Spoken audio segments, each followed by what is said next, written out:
My name is Hannah, and I'm 34 years old. For the past 5 years, I've been working at the National Archives and Records Administration. It's a job I've always enjoyed, surrounded by history and important documents. But lately, I've been feeling like something's missing in my life. I lost my parents when I was in my early 20s. It was a car accident, sudden and devastating. Since then, I've been on my own, throwing myself into my work and trying not to think about how lonely I felt. But as I approached my mid-30s, I couldn't ignore it anymore. I wanted a family of my own. "Hannah, you coming to the break room? We're having cake for Jim's birthday," my colleague, Lisa, called out. As I followed Lisa to the break room, I couldn't help but notice how she kept glancing at her phone, probably texting her husband. I felt a pang of envy. The break room was crowded with my coworkers, all chatting and laughing.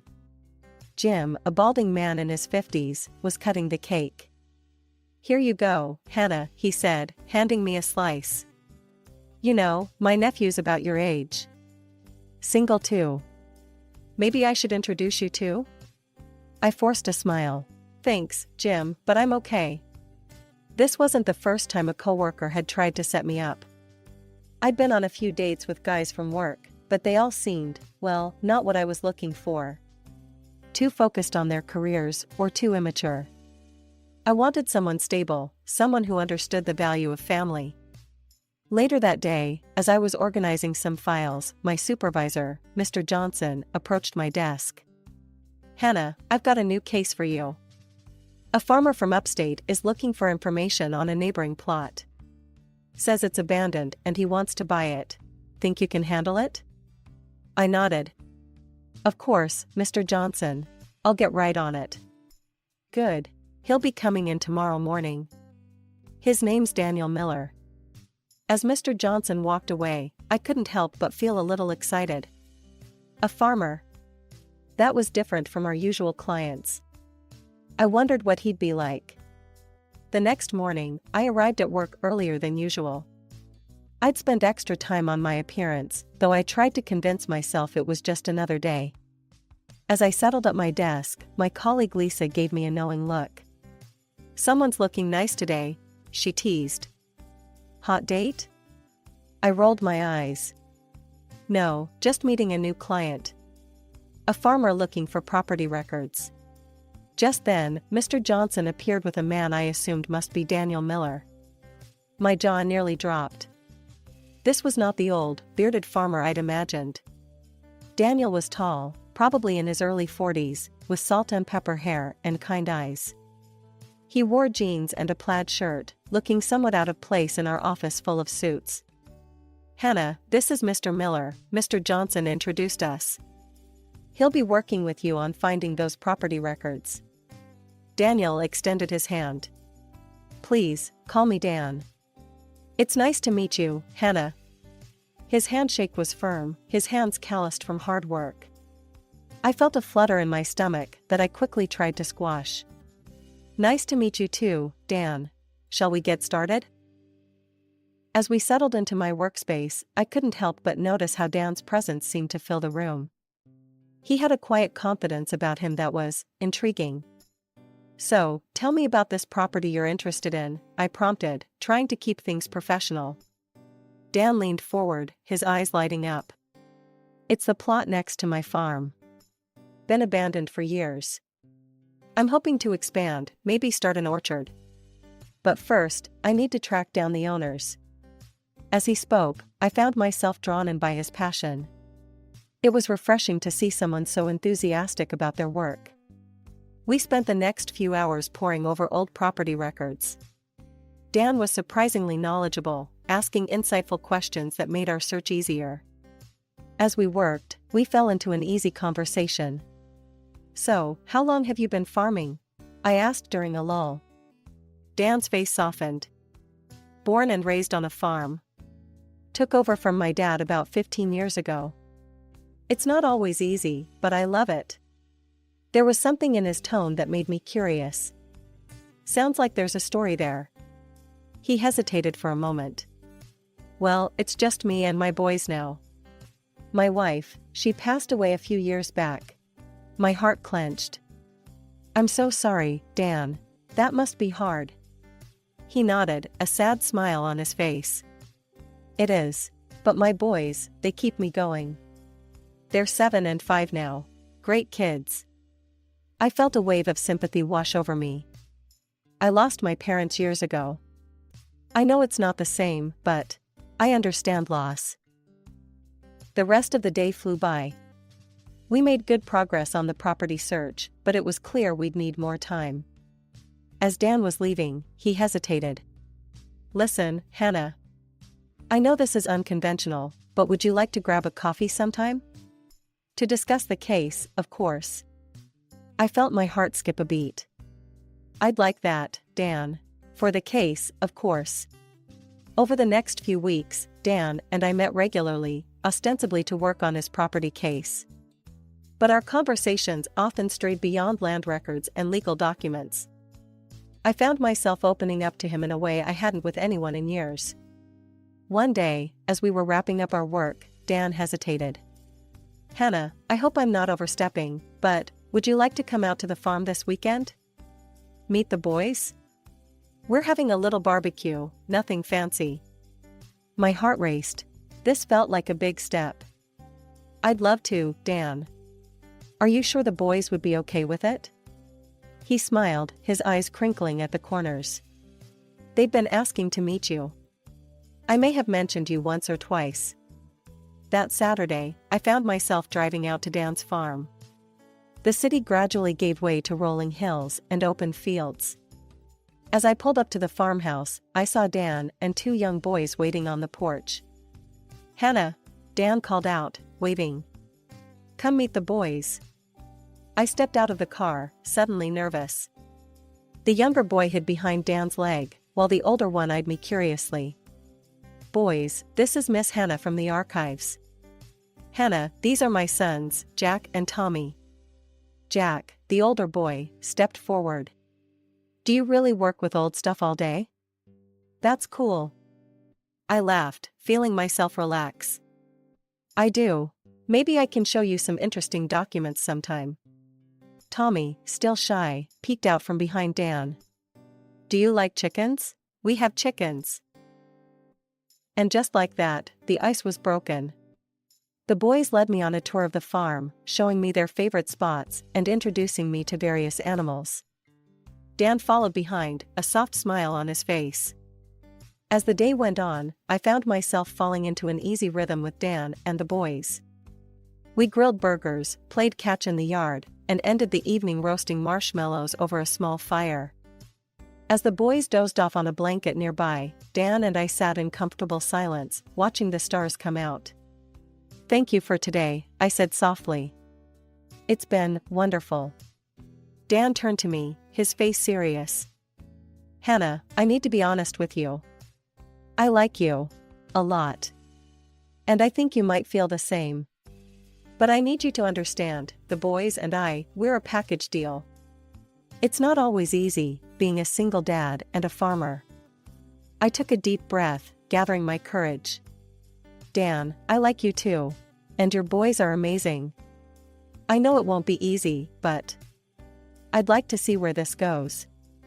If you want to, that is. Dan's face broke into a wide smile. He reached out, taking my hand in his. I'd like that very much, Hannah. The months that followed were like a dream. Dan and I grew closer, and I found myself spending more and more time at the farm. The boys, Jack and Tommy, warmed up to me quickly, and I discovered a maternal instinct I never knew I had. One crisp autumn evening, as we sat on the porch watching the sunset, Dan turned to me with a serious expression. Hannah, these past 6 months have been the happiest I've had in years. I know it might seem fast, but when you know, you know. Hannah Thompson, will you marry me? Tears welled up in my eyes. Yes, Dan. Yes, I'll marry you. The wedding was a simple affair, held on the farm with only our closest friends and family present. As I walked down the makeshift aisle in a simple white dress, I saw Dan waiting for me, looking handsome in his suit. Jack and Tommy stood beside him, beaming. However, my joy was slightly dampened when I overheard Dan's parents talking during the reception. "She's awfully thin, isn't she?" his mother muttered. "Not sure she's cut out for farm life." "Give her time, Martha," his father replied. "She'll toughen up or she'll break." I tried to shake off their words, focusing instead on the happiness of the day. But a seed of doubt had been planted. After the honeymoon, I moved to the farm permanently. It was a big adjustment, leaving my job and city life behind.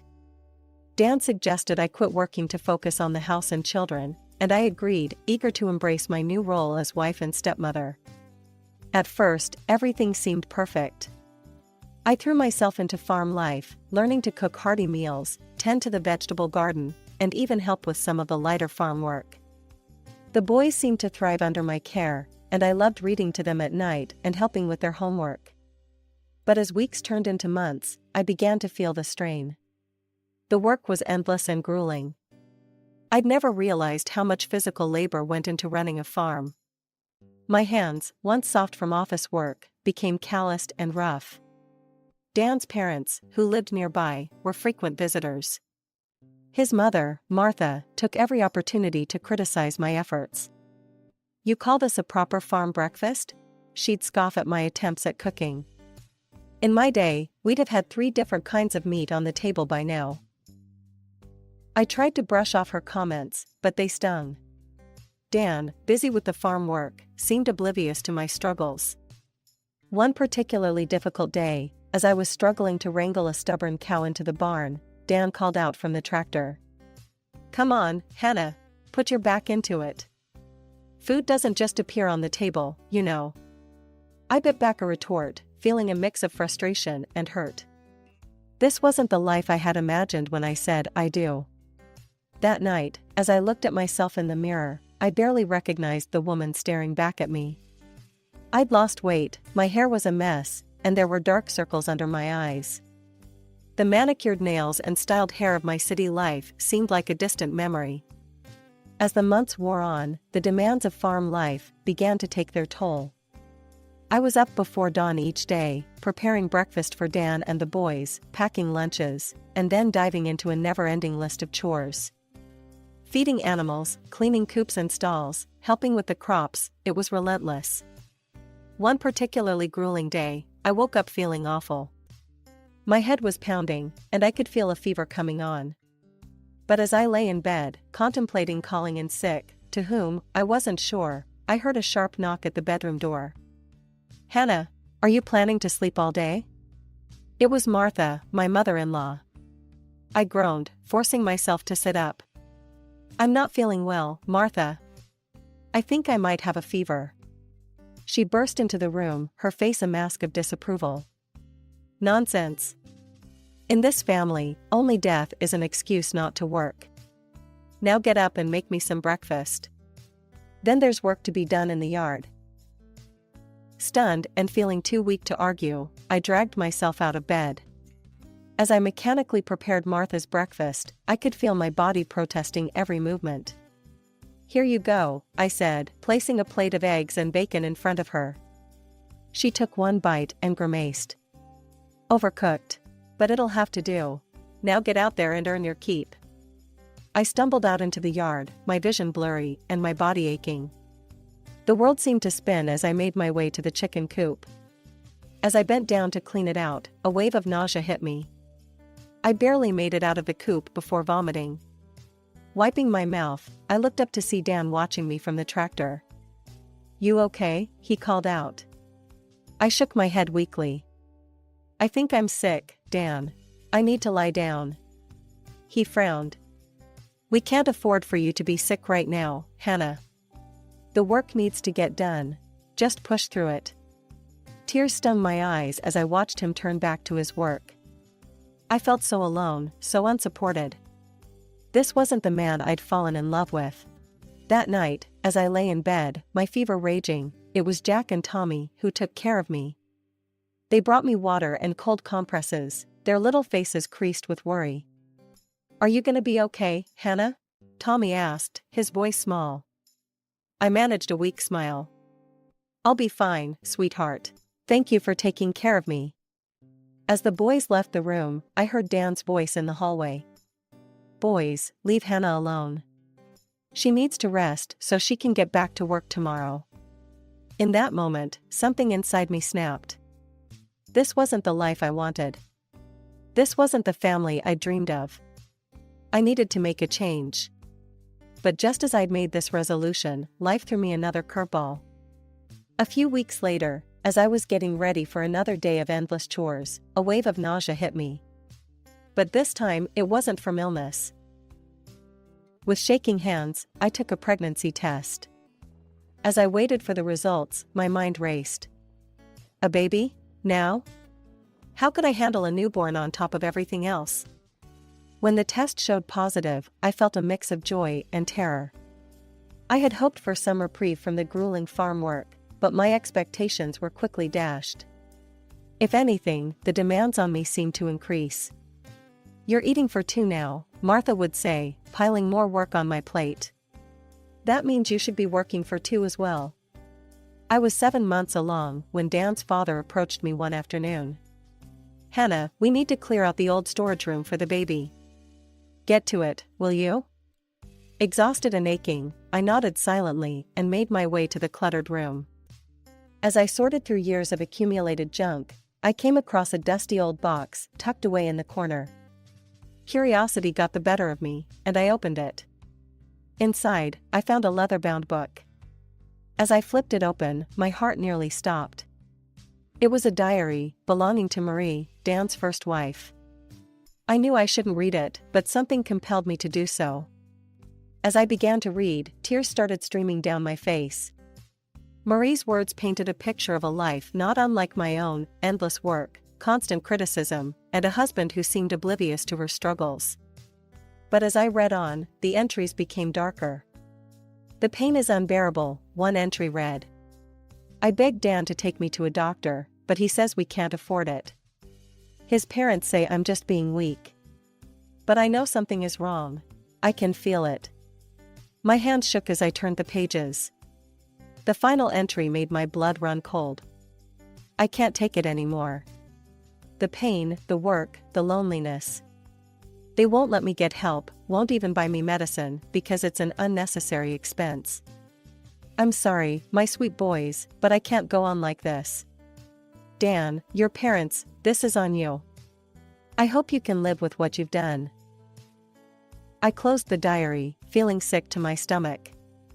This wasn't just a diary, it was a suicide note. Marie hadn't died from an illness as I'd been told.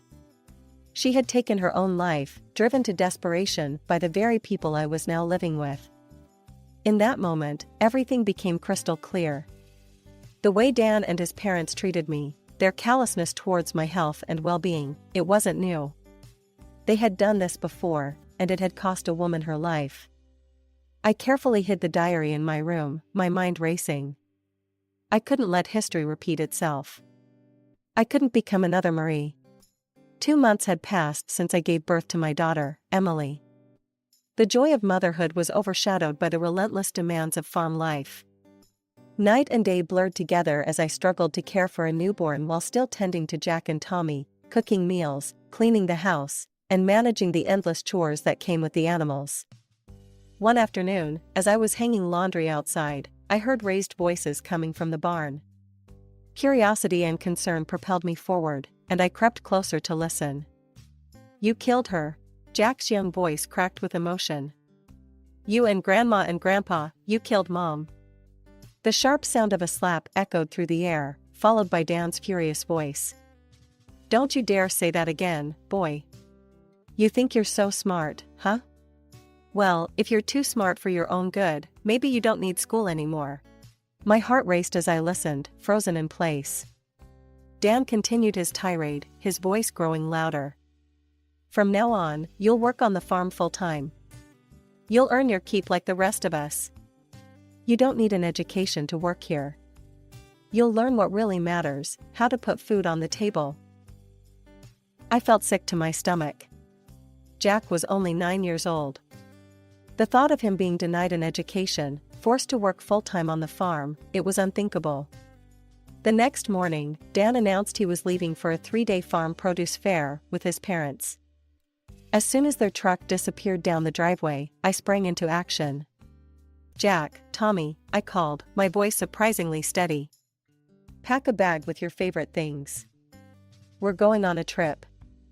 As the boys scrambled to pack, I gathered Emily's essentials and a few of our belongings. I retrieved Marie's diary from its hiding place and tucked it safely into my bag. Within an hour, we were in my old car, driving away from the farm. The boys were quiet, sensing the gravity of the situation. Emily slept peacefully in her car seat, oblivious to the turmoil around her. Using my meager savings, I rented a small apartment in the city. It was cramped and nothing like the farmhouse, but it was ours, and it was safe. The next day, I reached out to my old contacts at the archive. They were surprised to hear from me, but eager to help. With their assistance, I managed to track down information about Marie's parents. My hand shook as I dialed the number. A warm, elderly voice answered. "Hello? Mrs. Johnson? This is Hannah. I was married to your son-in-law, Dan." There was a pause, then a sharp intake of breath. "Is everything all right? We've been trying to get in touch with the boys for years. Dan cut us off after Marie, after we lost her. Please, can we see them?" It turned out the Johnsons lived in a neighboring town. They invited us to visit, eager to reunite with their grandchildren and meet Emily. The moment we arrived at the Johnsons' house, I felt a wave of warmth and acceptance wash over us. Marie's parents, Ellen and Robert, greeted us with open arms and tear-filled eyes. "Oh, look at you all," Ellen exclaimed, hugging Jack and Tommy tightly. "You've grown so much." Robert gently took Emily from my arms, cradling her with the practiced ease of a grandfather. "And this little one, she's beautiful, Hannah." Once we were settled inside, I knew it was time. With shaking hands, I pulled Marie's diary from my bag.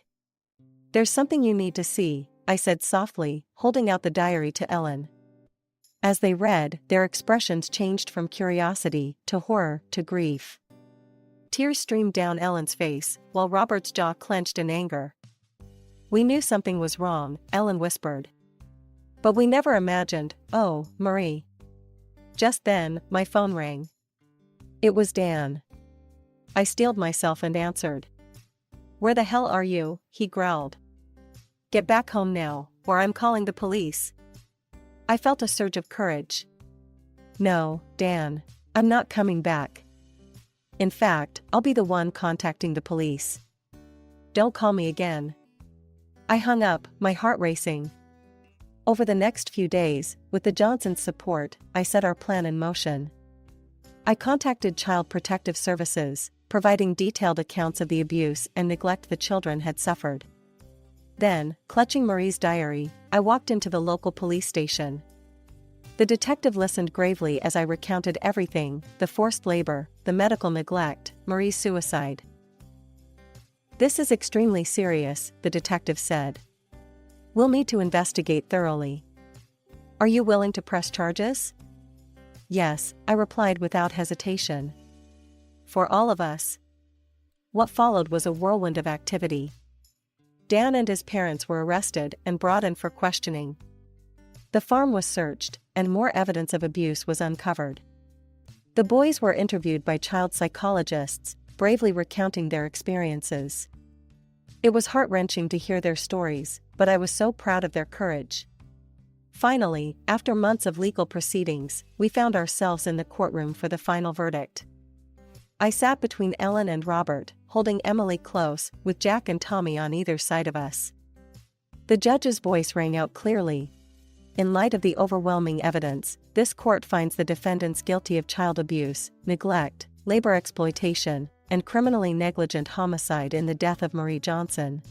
I heard Ellen's sharp intake of breath beside me. The judge continued. "Daniel Miller is sentenced to 10 years in prison. His parents, Martha and George Miller, are each sentenced to 7 years." As the gavel came down, I felt a complex mix of emotions: relief, vindication, sadness, and hope. I looked at the boys, seeing a weight lift from their young shoulders. In the aftermath of the trial, our lives began to take on a new shape. Marie's parents were godsends. They opened their home to us, providing a safe haven as we navigated the choppy waters of our new reality. "Your family now, Hannah," Ellen said one evening, as we sat on their porch watching the kids play in the yard. "We're here for you, whatever you need." Their support was unwavering. They helped with childcare during the seemingly endless court proceedings and meetings with lawyers. Robert would often take Jack and Tommy fishing, giving them a chance to just be kids again. Ellen doted on baby Emily, singing her the same lullabies she once sang to Marie. With their encouragement, I hired a skilled divorce lawyer. The Johnsons insisted on covering the legal fees. The divorce proceedings were mercifully straightforward, given Dan's incarceration. When it was finalized, I was awarded full custody of all 3 children and substantial compensation from Dan's assets. As much as I appreciated the Johnsons' hospitality, I knew it was time for us to stand on our own feet. Using part of the settlement money, I rented a comfortable apartment in the city, close to my old workplace and a well-regarded school. The day I walked back into the National Archives felt like coming home. My colleagues welcomed me with open arms, and my boss was more than accommodating about my need for a flexible schedule. Enrolling the kids in school was a bittersweet moment. Jack and Tommy were excited but nervous, having been out of formal education for so long. Emily started at a nearby daycare. I'll never forget the lump in my throat as I watched them all head off that first morning, their backpacks seeming too big for their small shoulders. Ellen and Robert were frequent visitors, their presence a constant reminder that we weren't alone. They doted on all 3 children equally, showering them with the grandparental love they'd been denied for so long. One Sunday afternoon, as we all sat around the living room after a big family lunch, Robert cleared his throat. "Hannah, Ellen and I have been talking," he began, looking slightly nervous.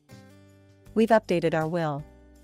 We want you and the kids to be taken care of, no matter what happens." I was stunned. "But I'm not." Ellen reached out and squeezed my hand. "You're our daughter now, Hannah. And those are our grandchildren. We want to make it official." Tears welled up in my eyes as the magnitude of their gesture hit me. This was what family was supposed to be, unconditional love and support. As I looked around the room at the faces of my children and these 2 wonderful people who had embraced us so completely, I felt a sense of peace settle over me.